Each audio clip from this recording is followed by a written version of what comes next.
So here's the third and final video of these weird Funfax data files that I have in my collection. This, you can hazard a guess what year this came out. 1999. Yes, guess correct. 10 points for all of you who got that. It is a similar design to the other data file things that I've got. I did a separate video for the Attack of the Clones one, and I did another one for the original Star Wars trilogy. It is a hardback ring binder that does feature a whole bunch of sections: personal, diary, character data, etc. Published by Funfax and obviously Lucasfilm as well. I'm a little bit stunned with some of these, and this is the third video of these I've done in a row, and they're a little bit underwhelming, shall I say. They look fun. I guess that's why they call them Funfax, but they're not exactly something we're like, oh my god, I really want to have these in my collection. But they are kind of cool, and I thought I would show them off a little bit. So as I'd mentioned in one of the other ones, and I won't keep referring back to the other videos, they are on this channel if you want to go have a look at them. But you would never fill this in nowadays because you're effectively asking pretty much anybody to steal your information. So if you want to put your name, your address, your telephone number, your email address, your date of birth, your height, your hair color, your weight, and your signature, by all means go ahead. If you also want to put down your mother, father details, their date of birth, and brothers and sisters, and pets' names, always a good one. What's your first pet? Doink, bang, your data's been stolen. Also, if somebody's looking and they're like, I'm going to steal you, you can put down your school details, including the address and your form teacher and their email address and telephone number for some reason. And why not just put down all your friends' details as well? And then when you're out and about, if you happen to lose your data file, someone can literally steal your entire life. Wow, how times change since the 1990s. So we've got a diary in here, a year planner, which that's very tiny. So if you look at, this is one page, this year planner. I don't know what you're going to write in a tiny little box. Kind of, maybe you could put a dot, I don't know, something like that. But then you've got all this, which I would, at least though, I will say that they haven't put the days. So even though I'm doing this video for you in 2024, and this was released in 1999, it still applies because it's not, dated. So I may actually get some use out of those at some point. Who knows? We got the whole 12 months there, which is quite nice. Let's just flick through these. School timetable. My God, I haven't. Last time I went to school, it was the 80s.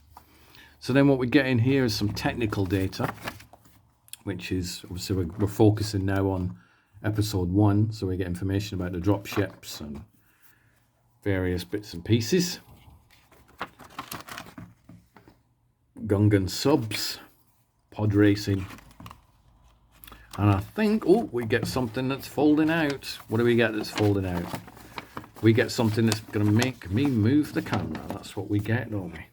Let's move the camera. So we fold out and we get all information about Anakin's pod.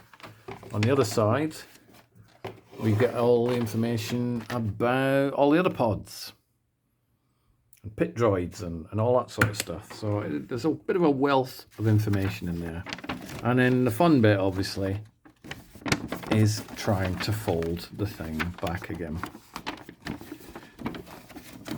Why is your data file video 25 minutes long? Because it took me 15 minutes to fold it back up. There we go. Right, and then we get some character data in here. So Jedi, Qui-Gon, Obi-Wan, Trade Federations, Queen Amidala, Naboo troops, R2, Binks, Maul, Sidious, 2 pages for Anakin, 1 for Shmi, 1 for 3PO. Why did they not have 3PO and R2 together? I guess maybe because 3PO was with the Skywalkers and R2 wasn't. Watto, Sebulba, and Palpatine. Then we get some stickers in this. Now, have they been used? In the previous one, some of the stickers have been peeled off and they were gone.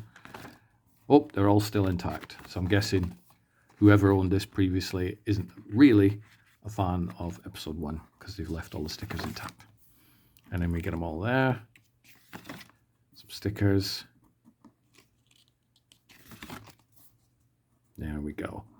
That's pretty much what we've got here for this 25-year-old Star Wars Episode 1 data file. This one seems to be pretty much fully intact. There were no puzzles in this one. There were previous edition. The previous edition in '97 for the original Star Wars trilogy did have puzzles in it. And the other video for the Attack of the Clones one has puzzles in it as well. But for some reason, no puzzles in this one, which is... I'm not going to say it's unusual. It's just, you know, it is what it is. But it's quite an information-packed data file. There's probably nothing in here that Star Wars fans don't know. Certainly haven't seen the films, and the fact that the rise of the internet just went through the roof in the sort of late 90s and early 2000s and beyond.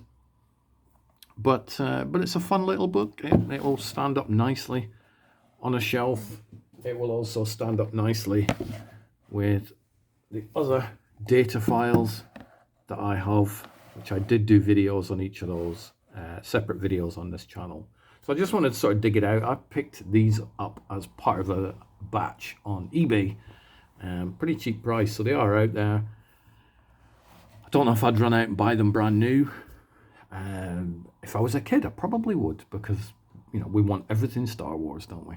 So there you go. But yeah, I hope you enjoyed the video. I will be digging out more Star Wars things and accumulating more Star Wars things over the coming weeks and months. So do click that old subscribe button on this channel and just leave comments and let's have a chat about how amazing Star Wars is. May the Force be with you always.